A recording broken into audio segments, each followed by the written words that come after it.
guys!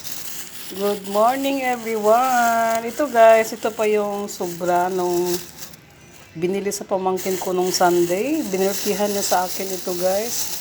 Hindi kasi namin ito nagalaw kahapon kasi nagsabaw kami kahapon. Kaya ito yung yung grilled chicken na binili niya biniltihan niya sa akin guys. Bumili yung pamangkin ko.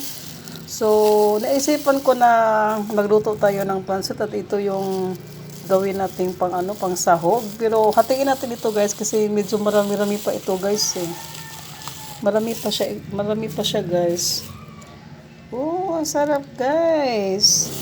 Kahapon kasi nagsabaw kasi kami kahapon guys. Yun ang request ng pamangkin ko kaya ito. So, nakabili tayo ng guys, ng bihon. Ito guys, halagang 28.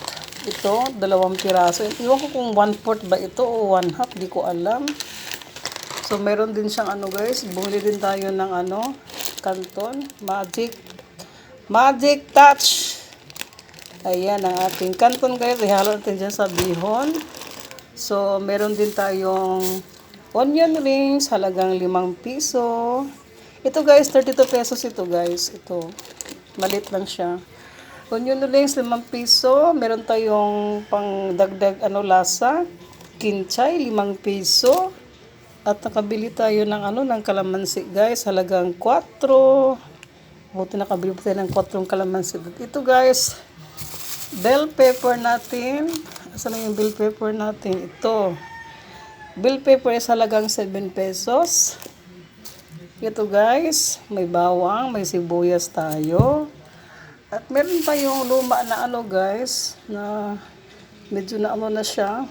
Ilang days na sa rep. So alisin na lang natin yung niya, itong niya, medyo may bulok konti. Pwede pa sa panghalo. Tapos meron din tayong Chinese pizza. Ito po yung buti hindi to nasira sa guys sa rep. Ilang araw na to sa rep guys. Binalot ko talaga sa plastic. Ayan, ito hindi natin ubusin to kasi marami pa ito guys. Ayan guys, magluto tayo ng pansit guys. At ito yung halo natin, grilled chicken. Hatiin natin ito kasi medyo marami-rami pa ito guys. Ayan guys, muna ang ating vlog ngayon. Pakita ko lang kung ano yung lulutuin natin today. Ayan guys. Thank you for watching guys. Good morning sa lahat. Yan, sa halagang 80 pesos guys, makaluto na tayo ng bami. Ayan, at ito yung panghalo natin, grilled chicken. Hatiin natin to kasi marami yan.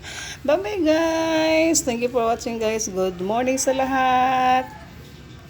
Morning po. Bye-bye!